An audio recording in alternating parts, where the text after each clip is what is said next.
Hi, friends. Welcome to the Mobile Bev Pros podcast, a podcast dedicated to providing mobile bar and event professionals with the information they need to succeed. I'm your host, business coach, and founder of the Mobile Bar Academy, Sarah Murphy. In each episode, the Mobile Bev Pros team will bring you industry experts, information, anecdotes, and opinions with the goal of assisting you in building a profitable, sustainable, and successful business that supports you in creating wealth. I'm excited to share with you today's episode, so let's get started. On today's podcast, I have the extreme pleasure of speaking with John Murphy, the man, the myth, the legend, husband to yours truly, and attorney, although we're not talking about the law today. We are talking about networking.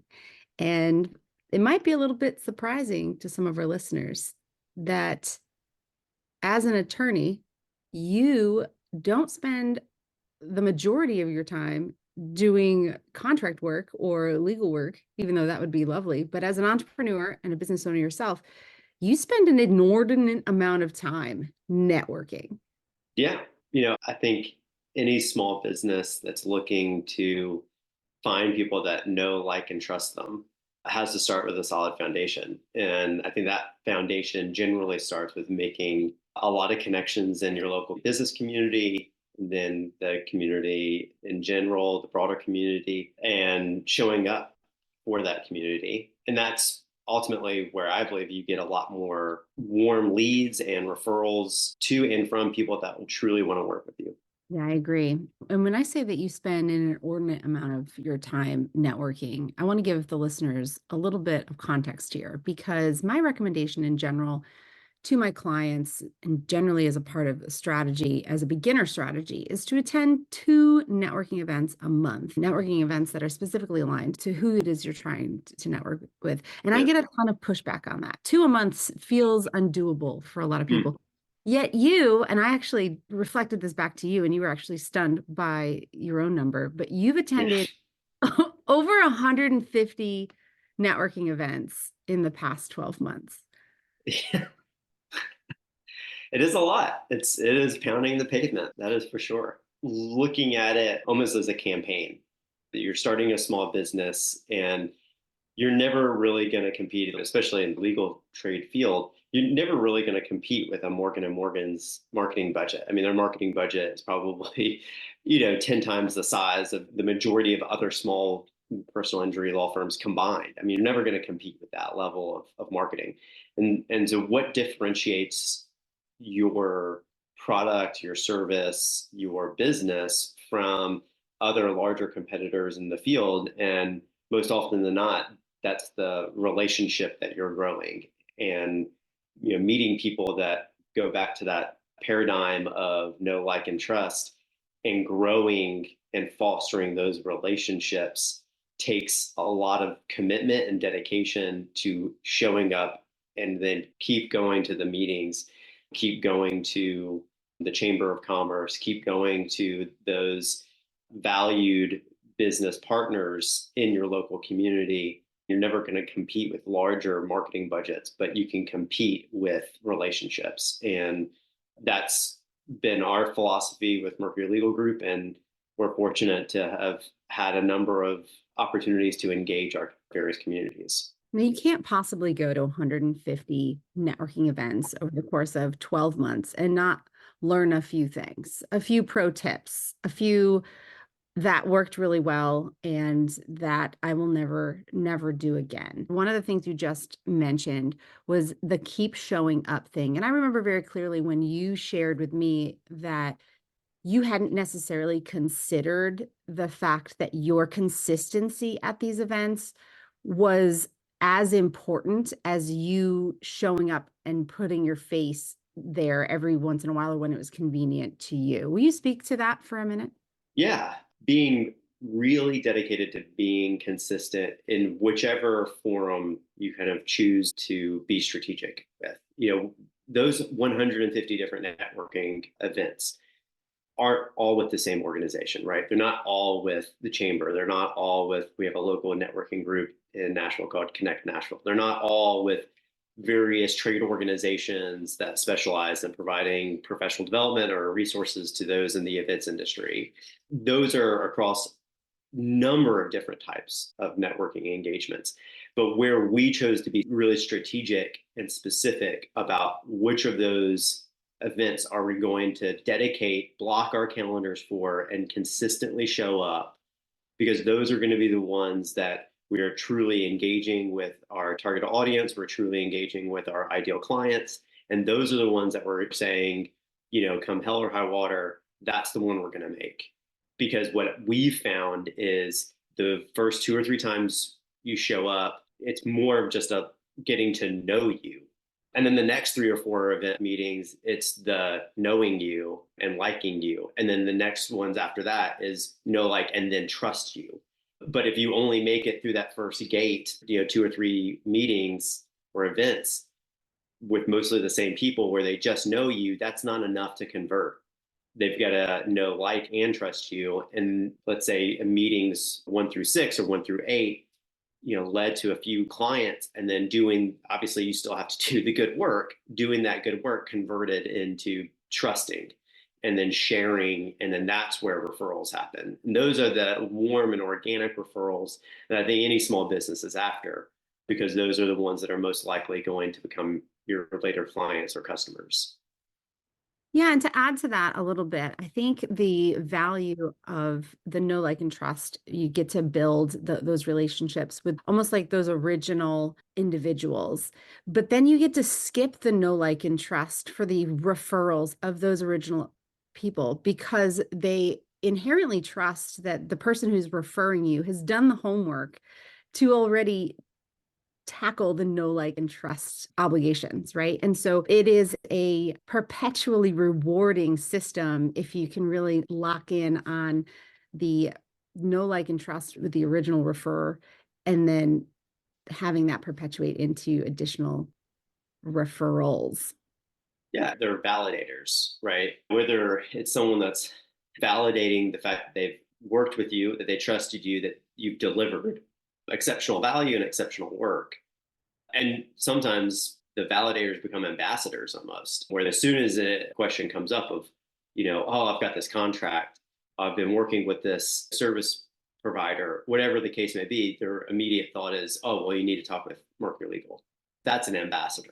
Yeah, absolutely. I refer to them as amplifiers in our programming because I like the visual that it gives you, that if you can win yourself an amplifier, especially if you are targeting people who have a lot of ideal clients for you in their everyday engagement. In our industry, if you can target one event planner and they just know, like, and trust you, and you become a default referral, then you've got access to 50, maybe 100 clients, versus you having to go and win that know, like, and trust for 50 or 100 people. And that's where the strategy and intentionality comes in, of what are those networking engagements that are going to be most likely to develop those types of relationships where you're developing the amplifier, the ambassador in your target market. And that's kind of the meetings that you're saying, okay, I'm not going to miss those. And I'm going to make sure I'm at those types of events.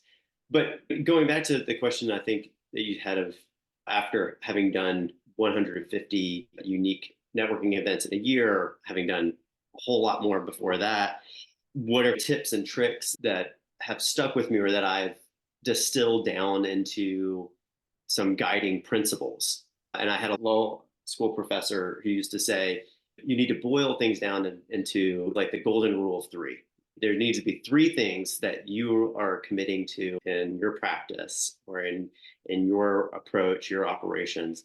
And those are going to be non-negotiables. And what I've found, having gone to obviously countless networking engagements and events, is 3 principles for me is, first, being authentic. I have not met one person yet, or another small business owner, who wanted to be sold to. As counterintuitive as it may seem, that's not the point of a networking event, in my opinion. The point of a networking event is to meet other small business owners that are providing goods and services that either your customers may use or that you may use.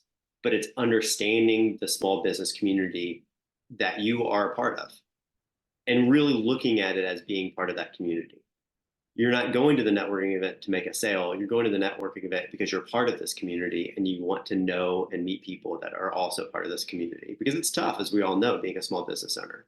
And they know that. And so being authentic, showing up to those events with that frame of mind, rather than I've got to go in and hand out this kind of quantitative 10 business cards, and 10 business cards is going to translate to at least 1 or 2 calls. In my opinion, put that out of your mind.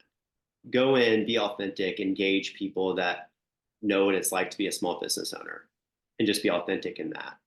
The second thing is being prepared. What I always start with is, instead of just saying, I'm a small business attorney, what do I do for small businesses? I make it easier for them to make transactions. I make it easier for them to negotiate enforceable deals. I mitigate risk. That's what I do on behalf of small business owners.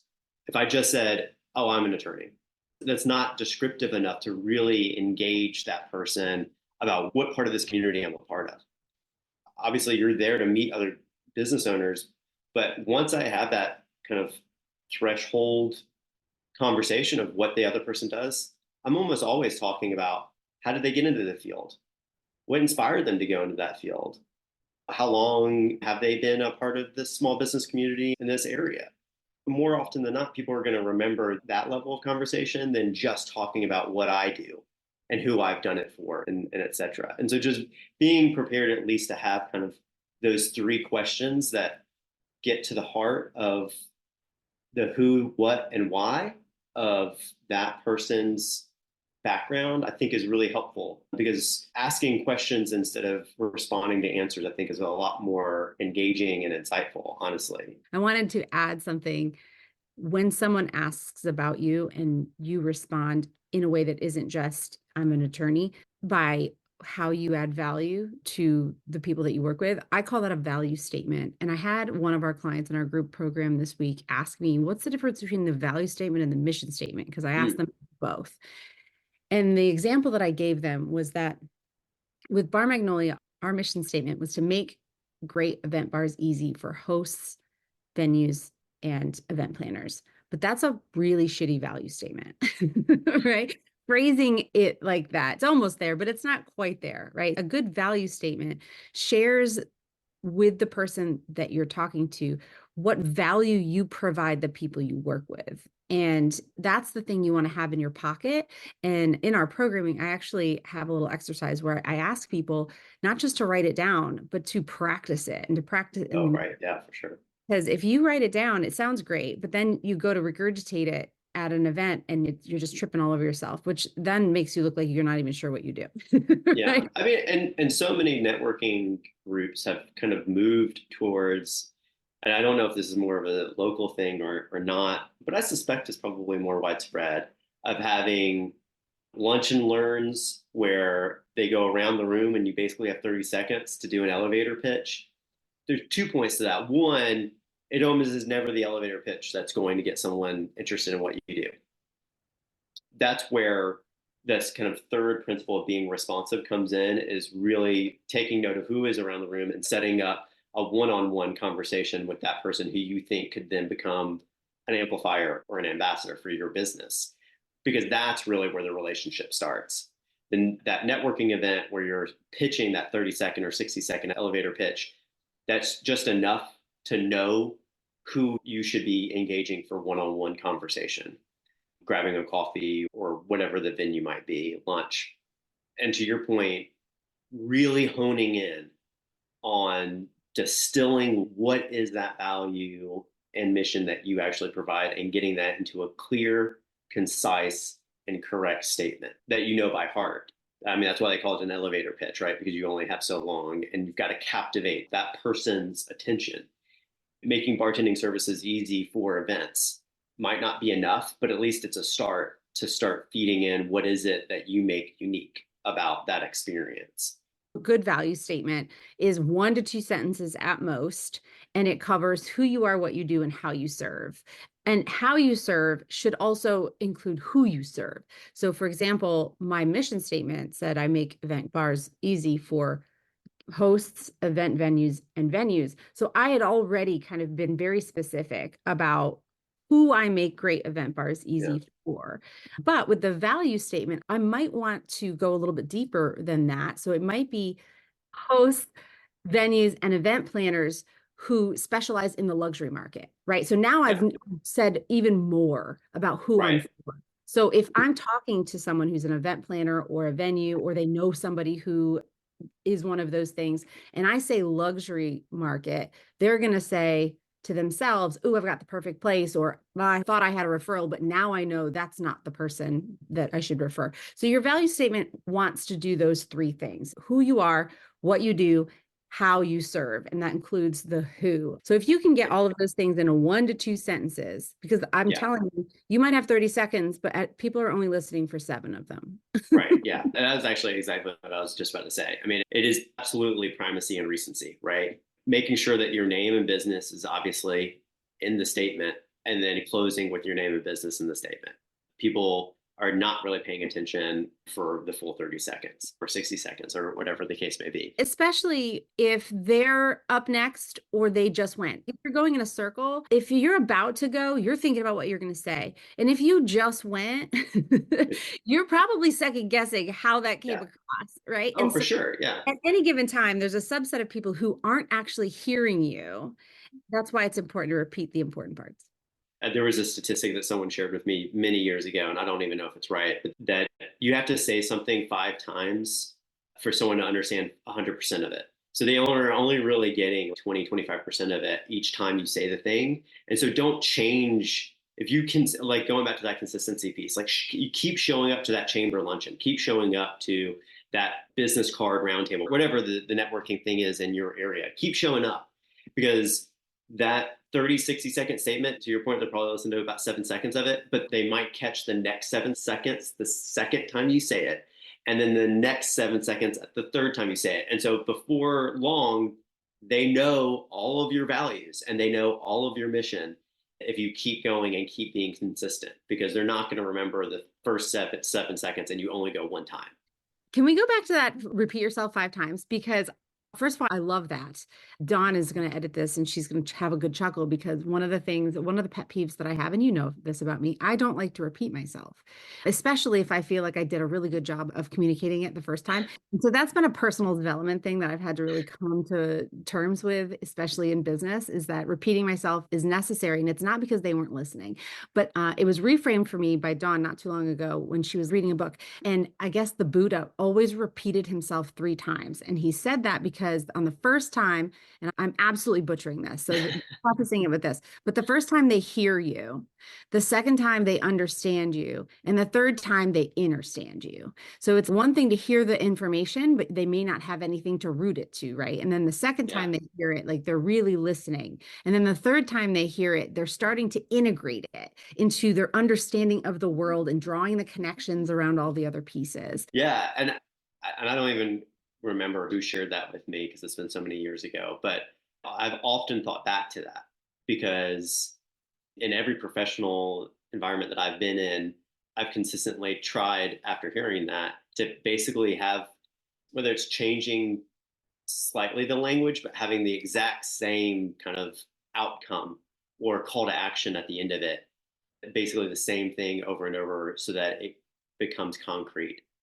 And this does kind of go back to the consistency and responsiveness. Is once you identify the people around the room and the folks there that you want to have that one-on-one connection with, what I've done is, after a networking event, not every networking event because that would be a lot of kind of administrative work, but after several networking events, is I'll go into my notes app and just make notes, however many business cards I've collected, of what they said during that 30-second, what kind of interaction I had with them after the meeting, whether it was talking about their kids, whether it was talking about, their weekend plans, whatever the case may be, even if it's just a keyword, even if it's just a highlight.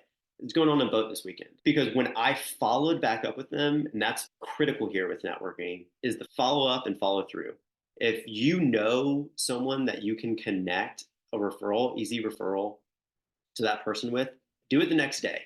Don't wait on it. Don't sit on it. That goes a long way for people remembering you. Again, going back to that know, like, and trust. And it shows a level of care that people really resonate with because you are a part of a community. Remember, go back to that being authentic piece. Be authentic that you genuinely care about your community and you genuinely care about the growth of small business in your area. And so that's something that I think is an important piece to remember. Yeah, I think that really highlights the importance of connection. And I've seen this process that you have in action. It is not unusual for you and I, with our girls, to walk into a restaurant and you'll scan the room, which not me. I'm like, eyes forward. There's my booth. I'm going there. You're scanning the room. You know, probably a few people in there. And if you see a face that you can't immediately remember, you pull out your phone, you pull up your notes app, you do a few searches, and then you're like, okay, his third daughter's name is Jenny, and she just had a soccer tournament. And now I'm going to go ask him how that went. And so I have seen this. You don't have all of this, rooted in memory, but you kept good notes so that when you can very quickly and easily access it the next time that you bump into that person. And I think that we've given a lot of frameworks here. So I'm going to add one more, because what's one more framework? And for those that have listened and are in my programming, this is just me repeating myself. So I'm hoping that you'll understand it at some point. There are three main things when we work on visibility, and networking is one of those multi-pronged approaches to visibility that all visibility work, all marketing is supposed to do. The first is to be known.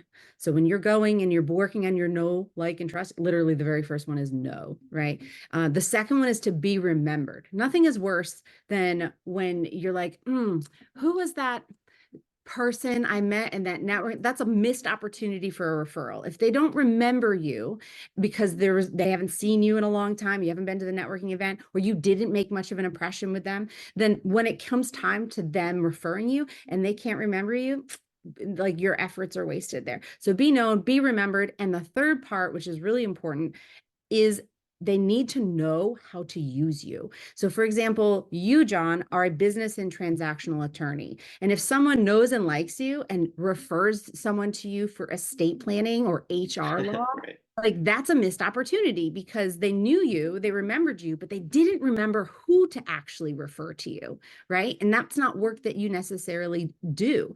And so those three things are the components of a really good networking or any good marketing strategy, is that if you can leave someone where they know, remember, and know how to use your services, then you've achieved, the pinnacle of influence with that particular person.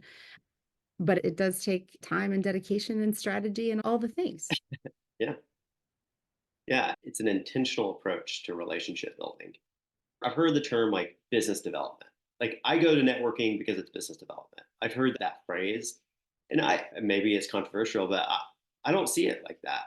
I see it very much as, yes, it's an intentional approach. Yes, it's being strategic, but I see it more as just wanting to be part of this community and knowing that I want to help grow this community. And surprise, surprise, I was at a networking event earlier this week, and I had a small business owner who's recently opened their business, and they were talking about how they had come from corporate America, and the the camaraderie that's shared in an office environment sometimes can be political, or whatever the case may be, and that what really drove them to finally decide that I wanted to be a small business owner was the sense of community that they felt in kind of pre-planning stages of talking with other small business owners, and in particular talking with businesses in the Nashville community. And that really resonated with me because at the end of the day, small businesses make up the lion's share of employees, of transactions. I mean, people look at, at least locally, like the Vanderbilts of the world and the Bridgestones of the world. But at the end of the day, it's still small business that hires the majority of people. And growing small business and growing medium businesses helps foster more community connection and the growth in the community. I don't want to go like local government philosophy down that path, but it resonated with me because it meant more than I go to these networking events because I want business development. I'm growing my business. And that felt like the right prism to look at this process through. How many networking events did you do this week? 4. 4. So you were a bit above average this week. You've certainly done more. Feel like last week you might have done 5 or 6 of them. You don't always feel like going to these networking events. Of course, I'm the only one that hears that. But I do think it's important to mention that because first of all, there's extroverts and introverts and whatever labels you want to give that. And we have some introverts that are like, I don't really like networking. I think it's important to recognize that it's not always easy for extroverts either. It's not Yeah. always something that you're excited to do. And while you do see the value in it, you don't always want to do those. Like I see the value in going to the gym. It doesn't mean I always want to do it, right? And so I think that it's important to touch on that because Yeah. networking is one of those things that even people who are extroverts come to dread. Are there anything Mm. other than being like, I'm committed to this? Are there any tricks or tactics that you have that make them more enjoyable or allow you to get out of that mindset? The weeks where you've sunk a lot of work into just obviously the doing of your business, and then the thought of saying, okay, I'm going to go and spend 2 hours of this networking happy hour, or I've got a really busy schedule here that I need to get work done, and there's this networking event on, whatever morning, and it's for an hour. I think the 2 a month, that might be like a good kind of like quantitative metric to, okay, this is what it's going to take for people to remember me. But I think, maybe putting into a metaphor like a gym, I think it's a muscle kind of like anything else in the sense that you keep going. And yeah, there's going to be weeks that you're like so swamped. But I feel like when you're authentic with the folks that you see on a continual basis at those events, they're swamped too. And there's a sense of real understanding, I think, that when you feel kind of like, okay, I'm kind of drained on energy, but I'm going to go because I want to keep fostering those connections or fostering those relationships. I've been honest with a lot of folks that I see on a continual basis. Like, I am so swamped this week, but I thought it was really important to hear how your business is going this week. I thought it was really important to just see that I'm not the only one that is on the struggle bus this week for whatever reason. And I think there's a shared sense of understanding in that moment that kind of rejuvenates you in a way that says, yeah, we're in this together, that is helpful. I mean, it is an interesting question because obviously I've made it such a part of our philosophy that there have been moments where I've stayed late coaching and then have done a lot of work from the morning, and now there's this like networking event right in the middle of the day, and that's a lot. That's a big heavy schedule, but I've made time mentally for it that I don't think it would affect me the same way that maybe some introverts. I am more of an extrovert, but I would just say to keep going back to the theme of consistency. If you keep going, keep flexing those muscles, and over time, it just becomes another habit. I think there's 2 things that you highlighted there that may not be immediately obvious to you. The first is accountability, in that you've almost kind of formed these accountability groups with each other, where it's like, I know so and so is going to be there.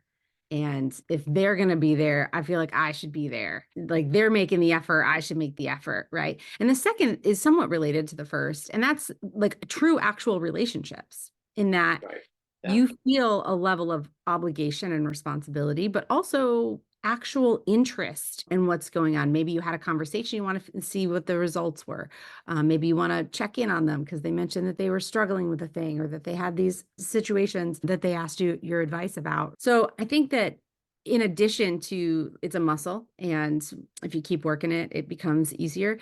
I think there's also some real genuine relationship building and investment, energetic investment in these Yeah. micro communities that you've become a part of. I think that's a really good point. I didn't think of it like that, but that is a really good point. And for introverts, especially, I know that there's loads of social anxiety. And it might be helpful to think there's going to be a number of other people in that room that have that same level of social anxiety. And one thing that someone said to me a long time ago, because I was honestly scared to death to do public speaking, which feels like a lifetime ago because I've done a lot of public speaking. But someone told me this, I don't know, maybe 16, 17 years ago, and it all has always stuck with me, is that the people in that crowd, especially when you stand up and do a 30, 60-second elevator pitch in a room of 30 or 40 people, they're rooting for you. No one wants to see someone get up in front of a room full of people and wants to see them fail, unless they're like a masochist or whatever. They're not rooting for you to slip up. They are rooting for you to be successful. And just remember that as an introvert, if it's not a situation where you have to stand up and present and you still have social anxiety, walk up to someone and just introduce yourself. That's it. That's all it takes to spark a conversation.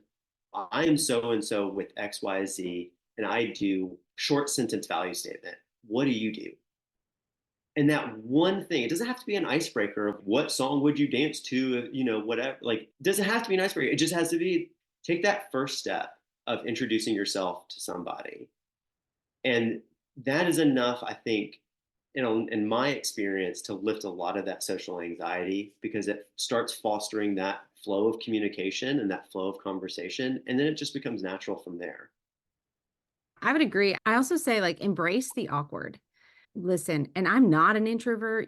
It probably would shock people that I don't really like networking, mainly because I don't like surface level conversation. And because of what I do, there aren't really a whole lot of opportunities for me to talk to people in a room and be like, mobile bar, yeah.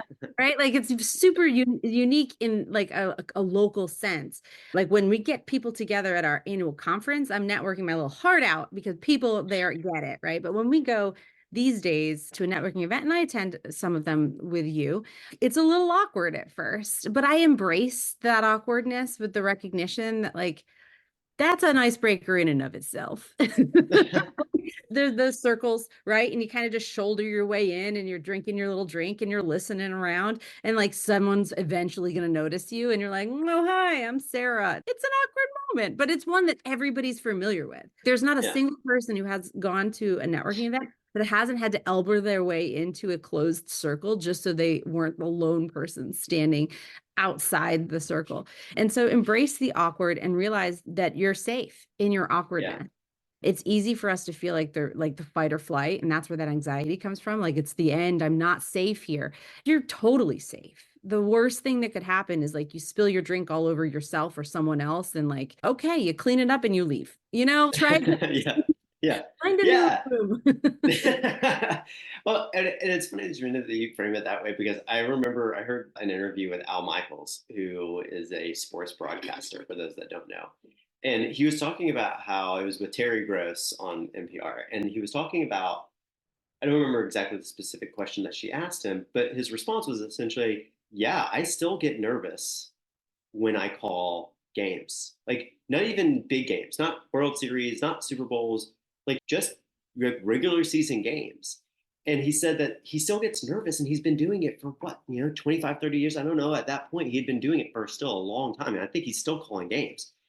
And he's been doing it forever. And yet he still gets nervous. And he said, that's a good thing, though, because that still means that I take it seriously. It still means that I'm showing up and want to do a good job and want to do, be good at this thing. And I've often reflected on that too, because there have been times where, even though I've been to 100 networking events and have given my elevator speech like 1,000 times, there have been times where I still get a little nervous, and that gives a gut check to me, because I'm like, yeah, this is still like an important part of what I do and who I am. I love that part where it's like, if you're nervous, it's validated that you are at least showing up. Yeah. If you weren't nervous, you would be squarely in your comfort zone, which means you're not growing, you're not stretching, you're not doing new things. And so your business is just going to stay exactly where it was before you have done this thing that makes you stretch a little bit. From an energetic standpoint, I like to say that, like, anxiety and nervousness is the same vibe as excitement. So you can reframe it that way. I'm really nervous about going in here because I might make a fool of myself. I don't know anybody, blah, blah, blah. You can also reframe that to say, I've got a whole lot of anxiety around this because I'm super excited to meet new people and introduce new people into the concept of my business and to make new relationships. And a lot of people are, I'm going to just say it, like, hiding in this industry behind their social media. And that's their primary form of marketing or visibility strategy. And I'm not saying social media is ineffective. We know it is effective in many cases, and given the right strategy and done properly, yay for social media. But the one thing that we do know also is that the return on investment of your time, energy, and resources on social media is much lower when it comes to actually getting people to pay you. And you had just kind of offhand yesterday, you were talking to me about the results of your marketing efforts just in passing. And you had mentioned that something like 80% of your project work came from networking. Yeah. And that's not the only marketing thing that you do. You guys have done Google ads. You guys have, Yeah. you're on social media. You do the things, but like 80% of it came from networking. And again, that goes back to relationships, the know, like, and trust, and then referrals. You guys get a ton of referrals. Yeah. Yeah. Yeah. I think it comes from that pillar of responsiveness. When I follow up with someone who I've had a good conversation with at a networking event, and I know they had mentioned, oh, I'm struggling with, I don't know, bookkeeping. Here are a few contacts that might be able to help you out. Or there's, a few handymen. Like my screens popped out and I need to get new screens, whatever the case may be. They've mentioned something. And if I can help provide a direction for that, that goes a long way to demonstrating that you're part of a community. If you both are, I think people will remember that. Yeah, absolutely. Well, this has been super enlightening and super fun for me to interview you. The things that you learn and do when you're away from the house. Wearing that special cologne. Are there any like last minute thoughts or tips or ideas, anything that may have popped into your head as we were having this conversation that would help people utilize and benefit from networking their small business? Those three pillars of being authentic, being prepared, and being responsive, they've absolutely worked for me. I'm not saying that's going to work for everybody, but what are the three things that you personally can distill and project that back into that room? And I think more often than not, you'll be rewarded for it. Awesome. Well, thank you so much for your time today. Pleasure. And that wraps up today's episode. I hope it was valuable. I would love to hear from you what you thought. You can drop me a line at hello@mobilebevpros.com or find me on Instagram at mobilebevpros. If you're looking for more valuable mobile bar related content, we have a website full of it. You can find us at www.mobilebevpros.com. And I'd love to see you in our Facebook community, also by the name of, you guessed it, Mobile Bev Pros. Thank you for joining me today, and until next time, cheers.